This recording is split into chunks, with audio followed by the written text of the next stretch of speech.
Hello दोस्तों मैं हूं अरविंद सर और आप देख रहे हैं अरविंद सर मोटिवेशन। यहां पर मैं इंफॉर्मेशन और मोटिवेशन के वीडियो लाता रहता हूं। आज एक बहुत ही दुखद घटना घटी है। 10 अक्टूबर 2022 को हमारे बीच मुलायम सिंह यादव नहीं रहे। मुलायम सिंह यादव एक बहुत ही धनी व्यक्तित्व के मालिक थे और उनका राजनीतिक जो सफर रहा उसका हिंदुस्तान की राजनीति पर एक अमिट छाप है, भुलाए नहीं भूलेगी।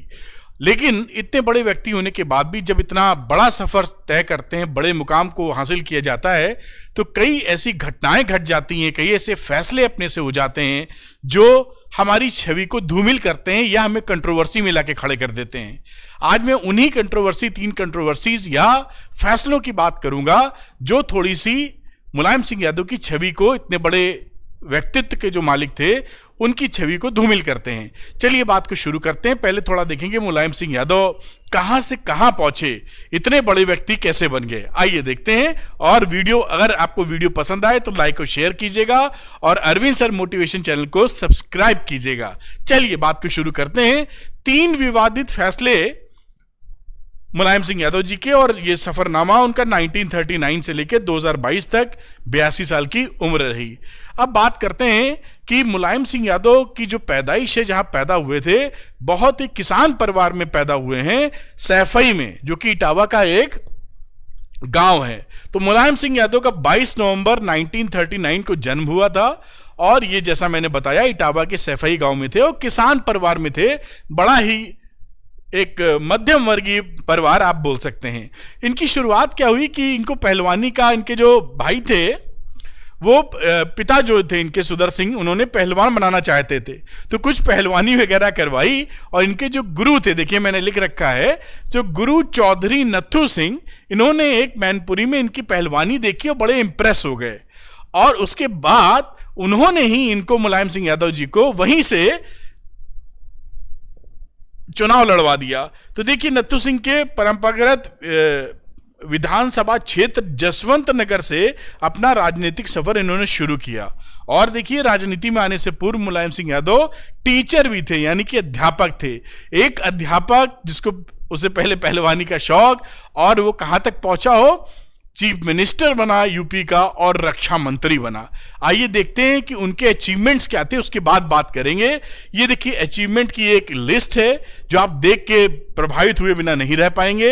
1967 में पहली बार विधायक बने, 1989 में पहली बार मुख्यमंत्री बने, 1996 से 1998 तक रक्षा मंत्री रहे। बहुत उस समय ये भी चर्चाएं गर्म हो गई थी कि शायद ये प्रधानमंत्री ना बन जाएं। बिल्कुल चांसेस तगड़े थे, लेकिन माहौल ऐसा बन नहीं पाया, तो ये रक्षा मंत्री जरूर रहे। आगे 8 बार विधायक रहे, 3 बार मुख्यमंत्री रहे अपने उत्तर प्रदेश के, 7 बार सांसद रहे। ये इनका राजनीतिक सफर। 4 अक्टूबर 1992 को समाजवादी पार्टी का इन्होंने गठन किया। बहुत बड़ी शख्सियत, जमीन से उठकर इन्होंने सारी, मतलब लीडरशिप क्वालिटी इतनी तगड़ी थी कि बहुत कुछ अचीवमेंट के तहत लेके आए। अब बात करते हैं कि कुछ ऐसे फैसले इन्होंने ले लिए जो इनकी छवि को धूमिल करने का काम आज भी करते हैं। कौन से हैं? सबसे बड़ा और एक ऐसा फैसला जो सबके जहन में है, कार सेवकों पर गोली चलवा दी इन्होंने 30 अक्टूबर 1990 को। ये घटना क्या थी? जब अपना राम मंदिर से पहले जो बाबरी मस्जिद का जो विध्वंस की बात चल रही थी, उस समय काफी जनता वहां इकट्ठा हो गई थी और उन्होंने एक स्टेटमेंट दिया था कि वहां अयोध्या में कोई परिंदा भी पर नहीं मार सकता। मतलब ये जो ढांचा है, इस ढांचा ऐसे ही रहेगा, कोई छू नहीं सकता। कड़ी चाक चौबंद पुलिस वाले बहुत लगे हुए थे उस समय। और जब इतनी भीड़ इकट्ठा हो गई, उन्होंने कि वहां पर कोई अनहोनी ना हो जाए, कोई दिक्कत ना हो जाए, तो उन्होंने फैसला ये लिया, जब भीड़ बेकाबू होने लगी, कि गोली चला दी जाए, जिससे वो विध्वंस, जो बाबरी मस्जिद का विध्वंस हुआ, तोड़ा गया, वो ना टूटे। और उस चक्कर में कई लोगों की मौतें हो गई। तो ये घटना जो थी 30 अक्टूबर 1990 की, ये आज भी लोगों के जहन में है कि गोली चलवानी पड़ी, ये लोग उनमें मर गए। अब उसके बाद जो मुख्यमंत्री थे उस समय, ये मुख्यमंत्री साहब ने, यानी मुलायम सिंह यादव ने स्टेटमेंट क्या दिया, वो भी मैं दिखाता हूं कि ये गोली क्यों चलवाई, उसका कारण उन्होंने बताया। तो 30 अक्टूबर 1990 की घटना, उनका कहना था कि उस समय उनके सामने मंदिर, मस्जिद और देश की एकता का सवाल था। उन्होंने ये बोला कि देश की एकता का सवाल था, अगर ढांचा टूट जाता, जो बाद में टूट ही गया, तो मुसलमानों का विश्वास उठ जाता, एकता में दिक्कत आ जाती। और देखिए, देश की एकता के लिए उन्हें अयोध्या में गोली चलाने का आदेश देना पड़ा। मुलायम सिंह यादव ने कहा कि अगर गोली नहीं चलती तो मुसलमानों का देश से विश्वास उठ जाता। गोली चलने का अफसोस है, लेकिन देश की एकता के लिए 16 की जगह 30 जाने भी जाती तो भी पीछे नहीं रहते। वो एकदम उनके दिमाग में जो उन्होंने फैसला लिया वो पूरी तरह उनके दिमाग में सही था कि कुछ भी हो जाए मुझे ऐसा नहीं होने देना है। 16 की जगह 30 लोग भी शहीद होते या मार दिए जाते तो भी दिक्कत नहीं, लेकिन ये नहीं होना चाहिए था। तो इनका वर्जन था, ये पहला कांड था, पहली ऐसी बात थी जो आज भी लोगों के जहन में ताजा है। बात करते हैं दूसरी घटना का तेजी से, रामपुर तिराहा कांड। रामपुर तिराहा कांड, ये तिराहा कांड कब हुआ? 2 अक्टूबर 1994 को। अब वो घटना 1990 की थी, ये 94 की है। इस समय ये चीफ मिनिस्टर थे उत्तर प्रदेश के, और उस समय क्या हुआ कि उत्तराखंड की अलग मांग हो रही थी। ये देखिए, मैंने फोटो भी लगाई है कि आज अभी दो उत्तराखंड राज्य दो, तो उत्तराखंड की मांग हो रही थी। ये उनके फेवर में नहीं थे। मैं इसकी अगली वाली स्लाइड भी आपको दिखाता हूं, समझाता भी हूं।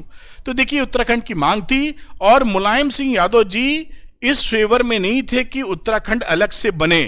अब जो लोग प्रदर्शनकारी थे उन्होंने डिसाइड किया दिल्ली के जंतर मंतर पर हम लोग जाके धरना देंगे, प्रदर्शन करेंगे, और जाने का रास्ता इधर से ही तय किया, उत्तराखंड से होते हुए। देखिए लिखा है, अलग उत्तराखंड की मांग कर रहे आंदोलनकारियों ने 2 अक्टूबर 1994 को दिल्ली के जंतर मंतर पर प्रदर्शन करना तय किया कि भाई वहां प्रदर्शन करेंगे जिससे हमारी आवाज सुनी जाए, उत्तराखंड अलग से में मिल जाए।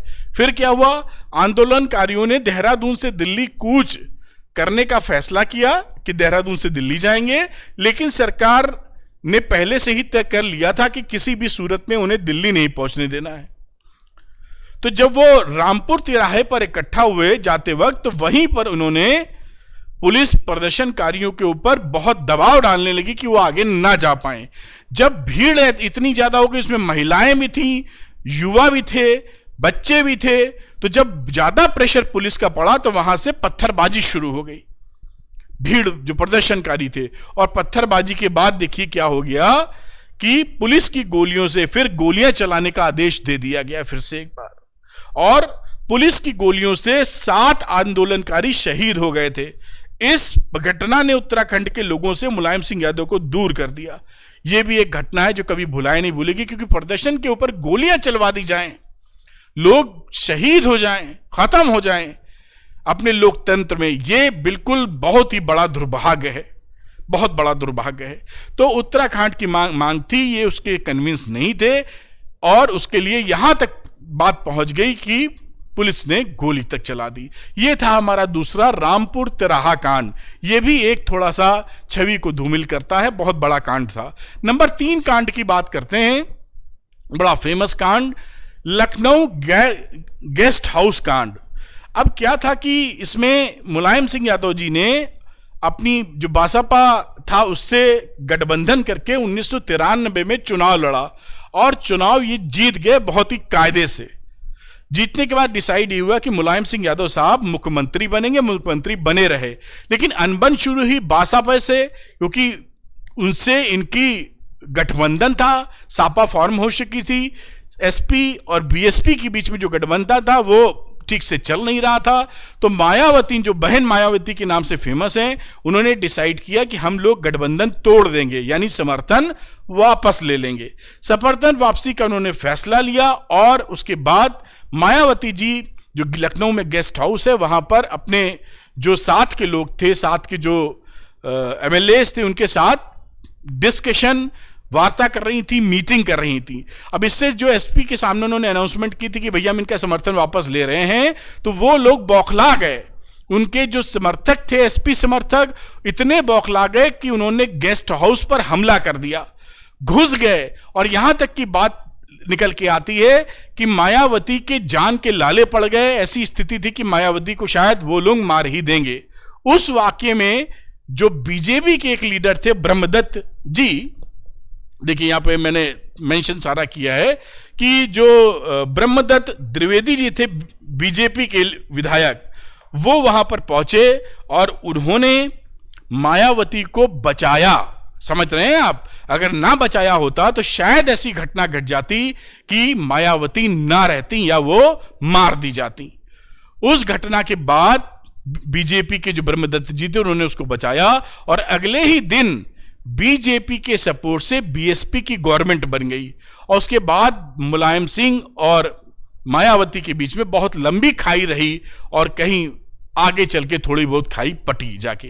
तो ये कांड भी एक अच्छे टेस्ट में नहीं आता कि आप किस दूसरी पार्टी आपको समर्थन दे या ना दे, आप उससे पॉलिटिकल तौर पर डील कर सकते हैं, लेकिन हमला करा दें, उसकी जान ले लें, ये बड़ी अच्छी बात नहीं है। तो ये 3 ऐसे वाकये थे, 3 ऐसी घटनाएं थी जो थोड़ा सा इमेज को धूमिल करती हैं और इतिहास में दर्ज हैं। जबकि इसमें कोई शक नहीं कि जो मुलायम सिंह यादव थे बहुत बड़े व्यक्तित्व के मालिक थे, लेकिन ये वीडियो बनाने का मकसद यही है कि बड़ी चीजें अचीव करते वक्त कभी कभी कई गलतियां हो जाती हैं।